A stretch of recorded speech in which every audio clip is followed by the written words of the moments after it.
I do want a little bit deeper shadow color yet. Sometimes I will take the burnt sienna and use it straight but diluted with extender, and sometimes I will take and mix a little touch of the shading flesh into it in order to make it not quite so dark looking. So I think I am going to put just a touch of the shading flesh into the burnt sienna this time. So let's take a look here. I've got, this is my burnt sienna. I'm going to take a little bit of extender here. I want to loosen up that burnt sienna. And a little bit of shading flesh mixed in there. It's nice, kind of pretty cocoa-y color.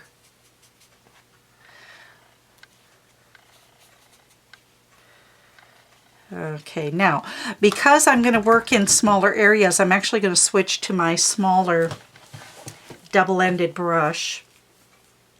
So let's go back and get extender in both ends of the brush, and I want to just kind of be able to deepen some of my darker areas. Above the eye is one area that I want to deepen.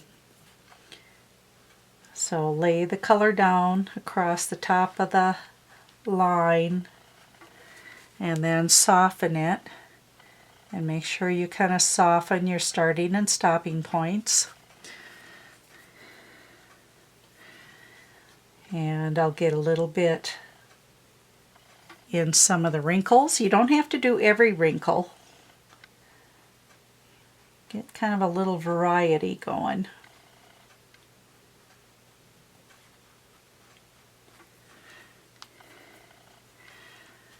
Get a little bit more closer to the eye here, I think.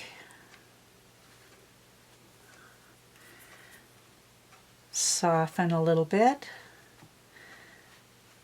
Try not to lose all the highlights, though, that you put in there.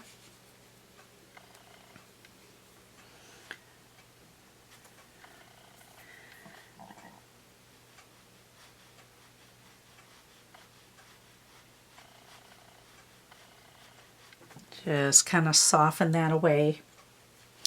I'm also, while I'm on this side of the face, I'm also going to do right next to the nostril,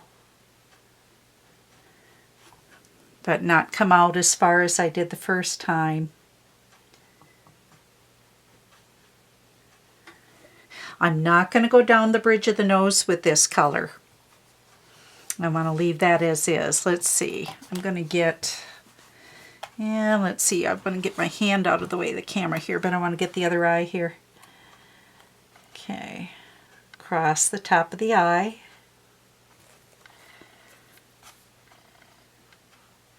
Soften that in.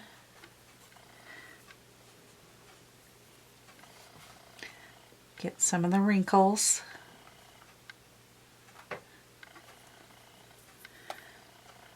Soften it in, and I'm not pushing down hard on the surface. I'm really trying to have a very, very gentle touch.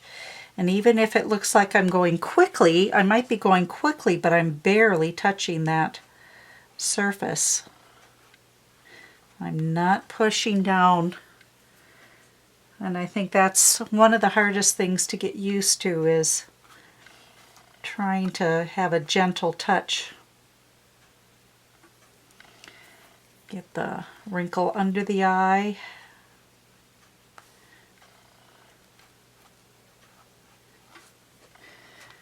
And the outside edge of the nostril.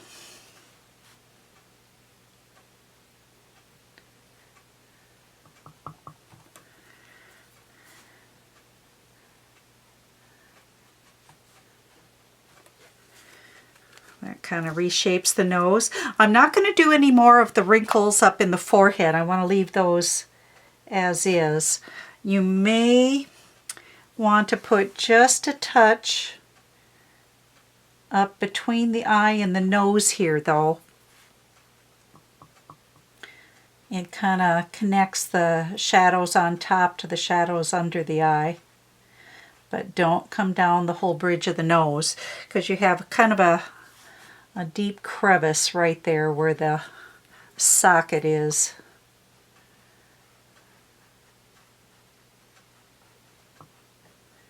Same on the other side.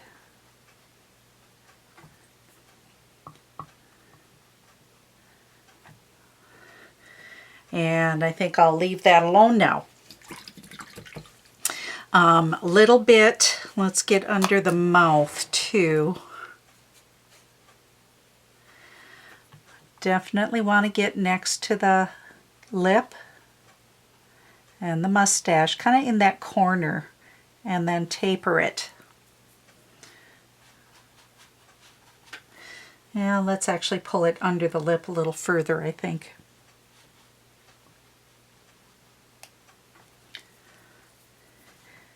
Get a little bit of a shadow. It'll make his lip look a little bigger.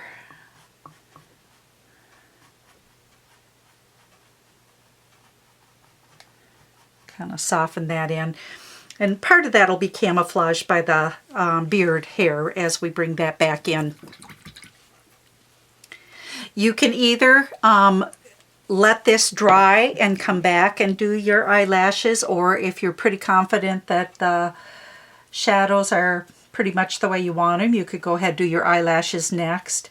I'm just going to use water to thin my black paint, and I'm going to use my liner brush, my little script. Eyelashes are longer to the outside of the face, and they get shorter as you come in towards the nose. And I'm kind of pulling sideways and different lengths. And Santa can have great big wispy looking eyelashes. He can have pretty eyes. The eyes that I paint are similar to the ones of my kids. They all have beautiful big eyes with long lashes.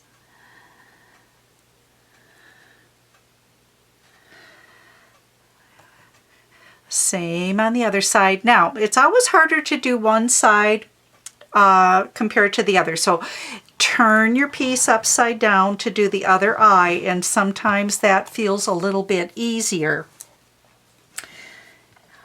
Pulling to the outside, curving it. Try to get different lengths. They all attach to the eyelid. In fact, I'm kind of curving into the eye just slightly so that it really is attached nice.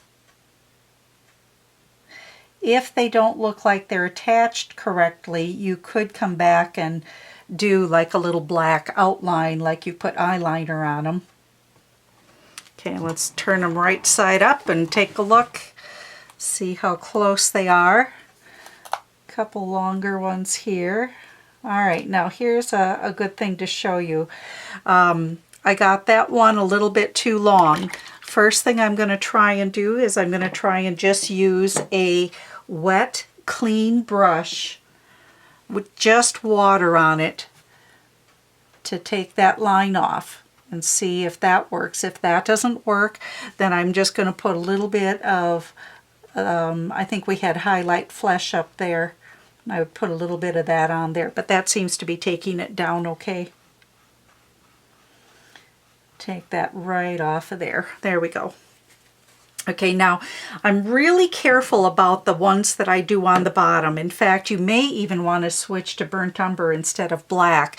You don't want to get too carried away. The ones on the bottom, I want to leave a little space between the eye and the eyelashes, and I want very few. And they just kind of curve to the outside of the eye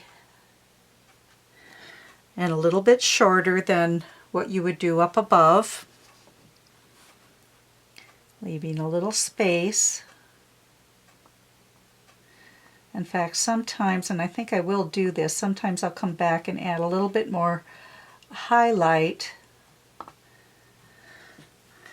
because you have this little piece of skin that separates between the eye and the lashes, so I think I'll come back and I'm going to put that back in again.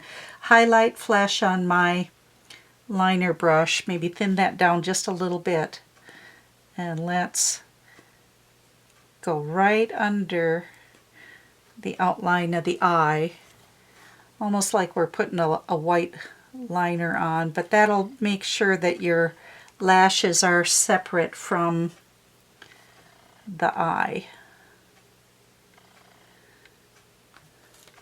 All right.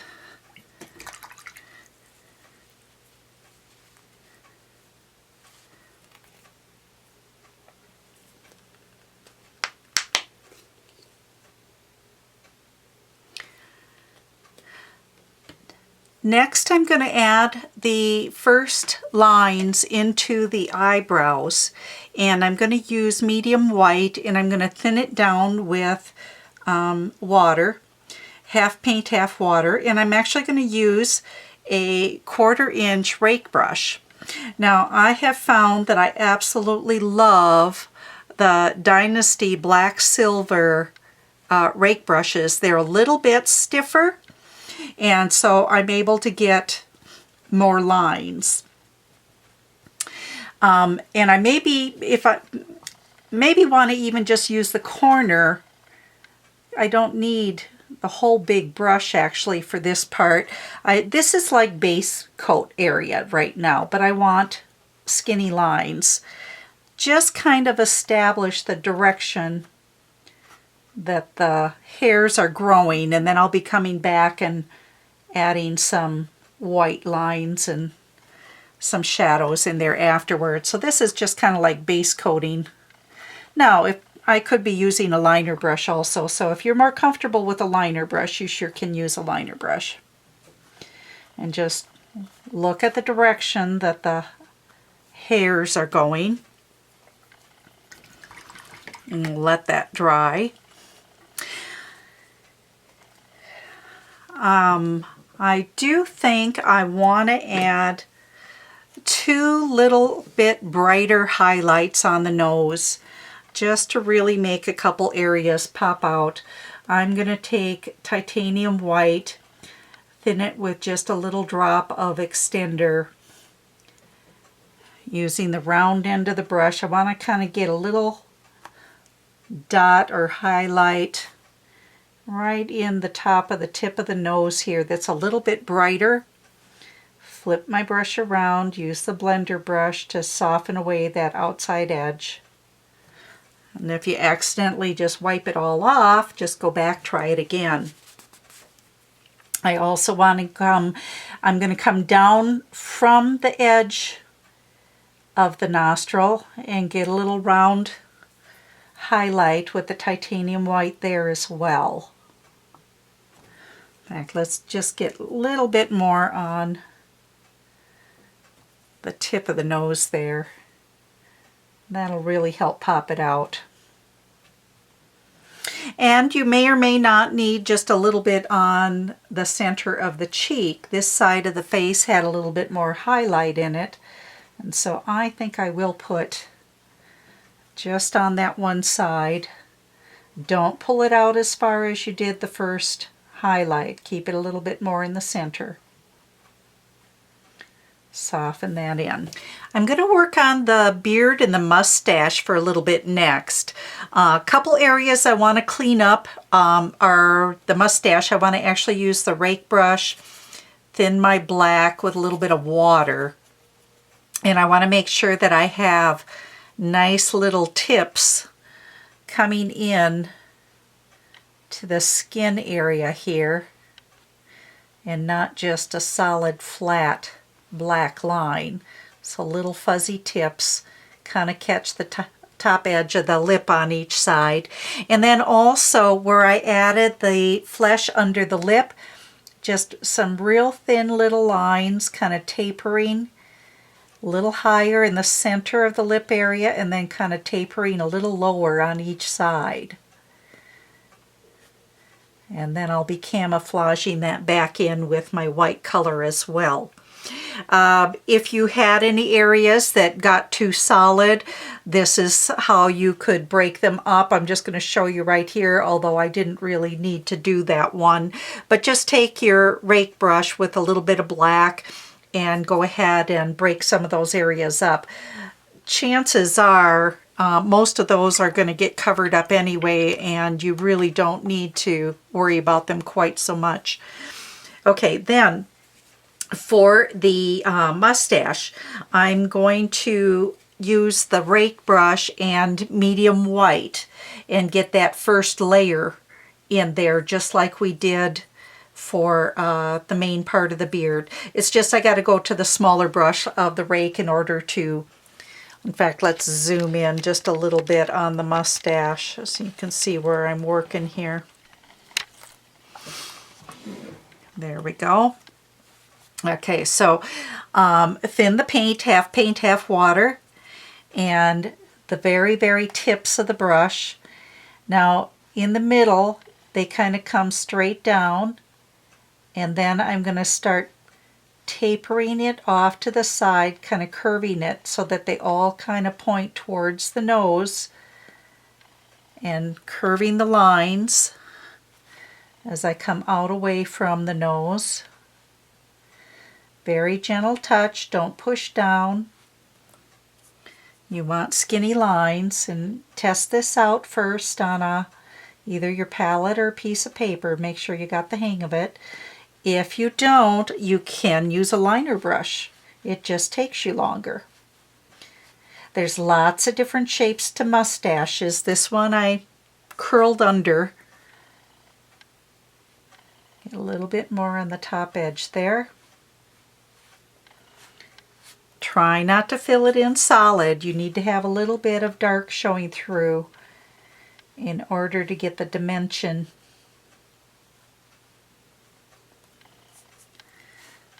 Get a little bit more on that top edge. And then I'll also go on top of my black lines that I added into the skin area.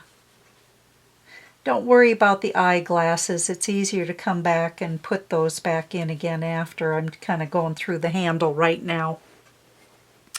Okay, then what I want to do is I want to get a layer of shadow going on in here.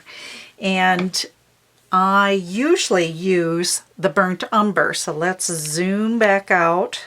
I'm going to let the mustache dry a little bit, and I'll start with the other areas of the hair. I'm going to just use a angle brush, and I'm just going to use water in my paint because I'm not really blending. This gets pretty much roughed in. Let's scoot this over. You can kind of see my palette a little bit off to the side here.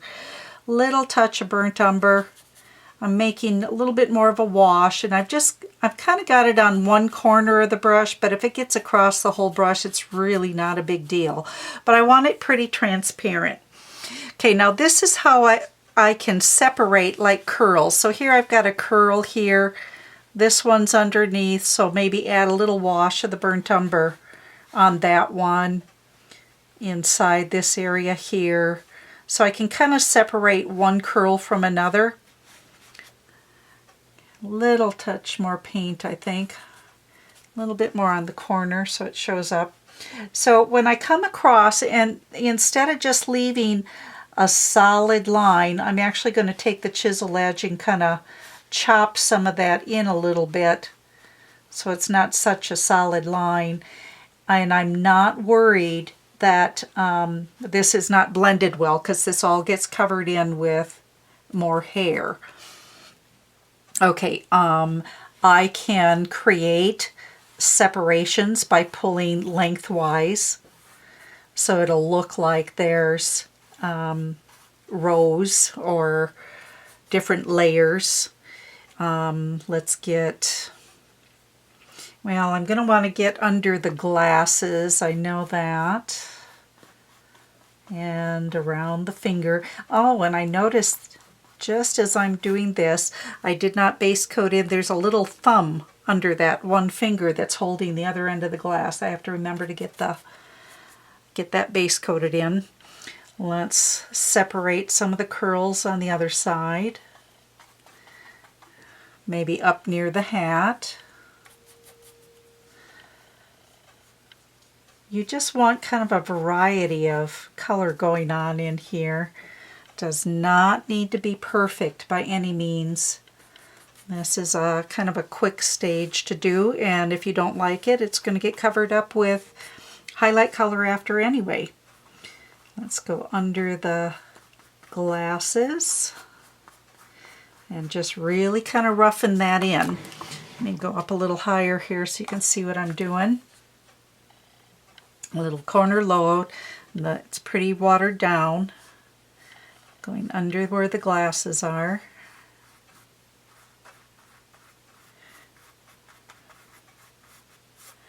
Okay, but then pull some of that out away from it so that it doesn't look quite so much like it's a stripe right in there.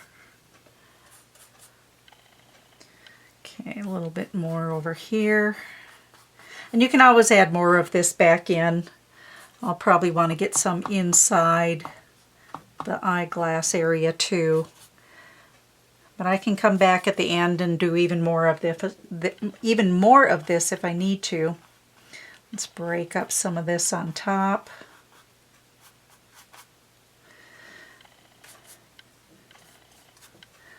A little more water. Just kind of roughing it in, but that starts to separate some of the different layers. And even if you didn't have layers, you can create the layers.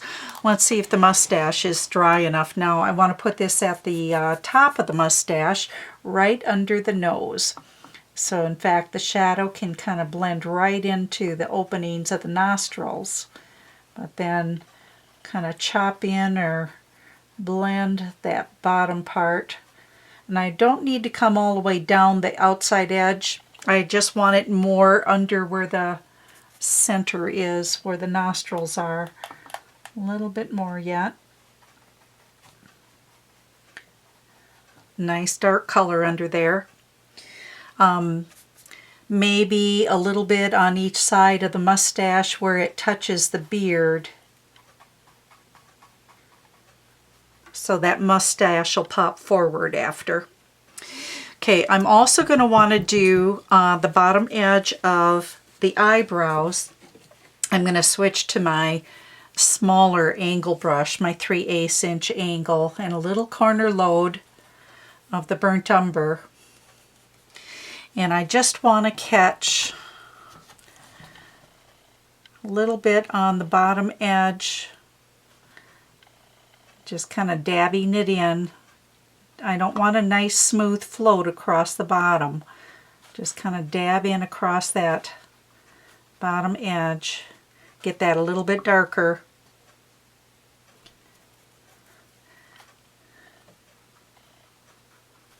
Just a little corner has the color. Dab that in. Okay.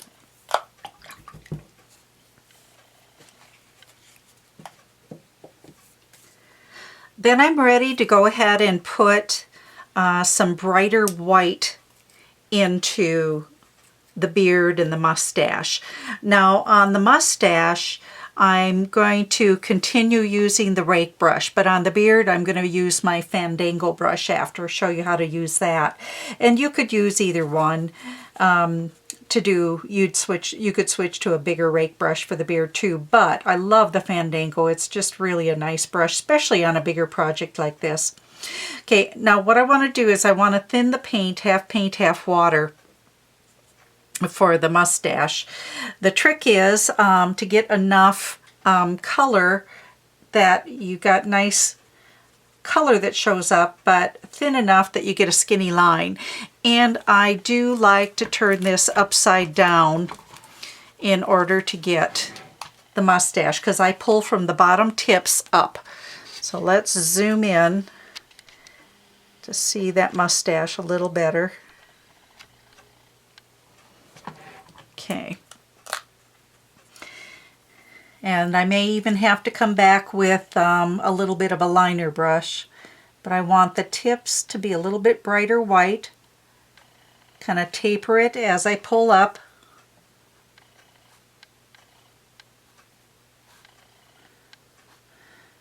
And I'll probably get a few little stray hairs. Now don't just fill it in solid.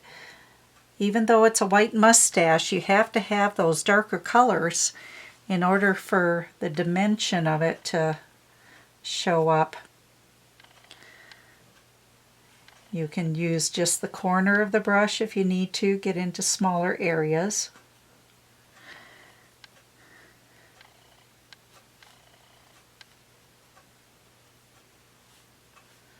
So I'm kind of tapering the color very, very little. If I get too carried away, I can always go back and put my shadow back in up there.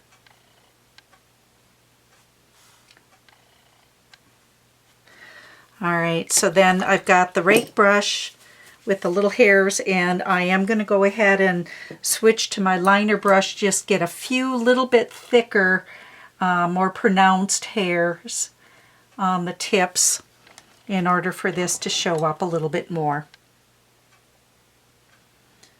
You get a little bit different width of lines if you switch to the different brushes.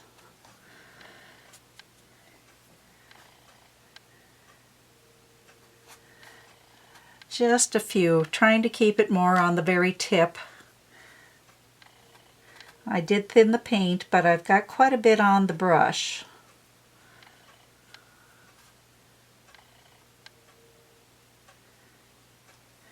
Just pulling them in the same direction, but I can get a little bit thicker line so it looks like you've got a little bit more hair. If all the lines are the same size and width, it doesn't look quite as dimensional. And I think I'll leave that alone. I can always add more afterwards. I'm going to also go ahead and do the top of the eyebrow. I'll just use the liner brush this time, and I want to get the hairs at the very top tips to be the whitest, and I kind of want them to go different directions. Now if I can keep from covering up all of my brown that I put at the bottom, I won't have to go back and reshade again. Notice how I'm kind of angling the lines kind of different directions because I want it to look a little bit messier. It actually gives it more character rather than having them all lined up perfect. Santa can have nice bushy eyebrows. Get a little bit heavier at the top tip there. And I am trying to camouflage the very top edge. So this is one of those times where you want to go outside of the line or above the line a little bit. Get that in. Same thing on the other side for the other eyebrow. I'm going to pull from the top down in, kind of curve a little bit different directions here and there so that it gives it a little bit more character.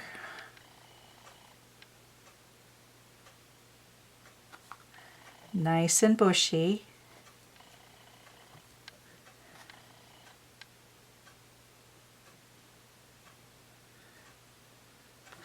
Then, because that left side of his face seemed to have a little bit more highlight, I'm going to pick a spot here and I'm going to get a little bit heavier, just like we did in the corner of his forehead.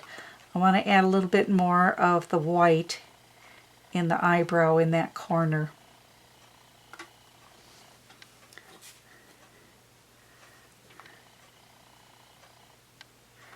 Still not trying to make it solid, but it is going to be more solid than the other side.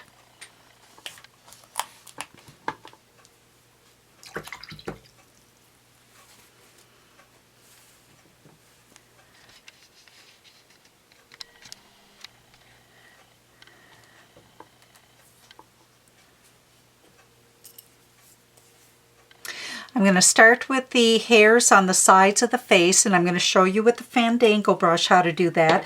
But you can also use a rake brush if you prefer. And the technique is basically the same. Let's find a clean spot on my palette here. When I wet the brush, you can see how it separates. The Fandango brush is like a fan, but it's a little bit more rounded on the outside edges. And I want to use a lot of water and get some of that white. There again, I want it thin, but I want pigment in there. So if I get it too thin, I lose the pigment. But I want it thin enough that I can actually see little lines. Now the trick is push the brush all the way down to the ferrule, and I know that's not what you normally want to do to your brushes, but push it down and spread those bristles out, and then kind of check it to make sure you don't have any globs on the tips, that they are separating, and test it on something. Okay, now I can either use just the corners of the brush, or I could use the whole brush depending on how big of an area I'm working in. The size Fandango that I have is a number 6. There's also a number 2 that it comes in, a little bit smaller size, but you get a different separation, or you get more separation. So it is nice to have both of them, but I always start out with the larger one. Now for getting these hairs on the sides of the face, I want to start from the outside tips and pull in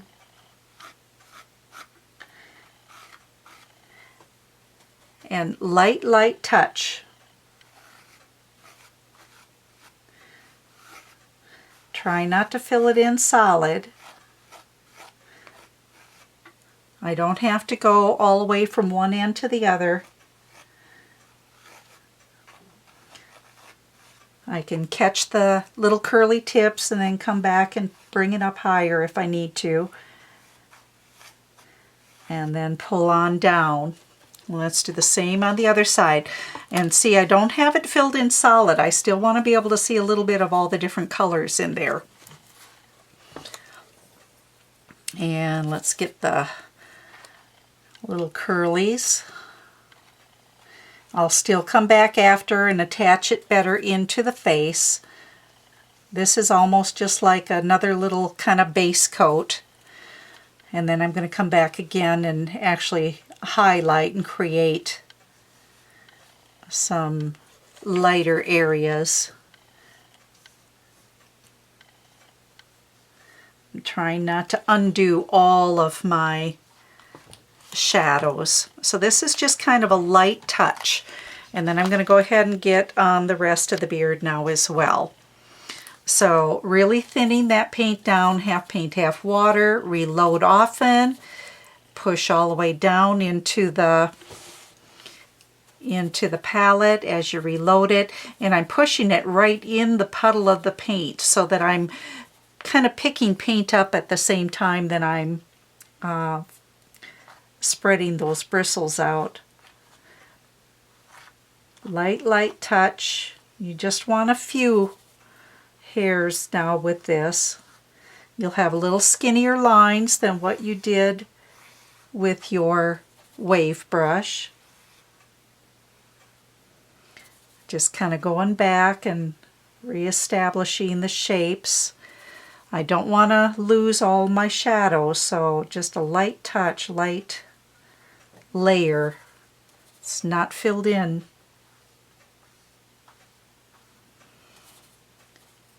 But this just makes it go on really fast.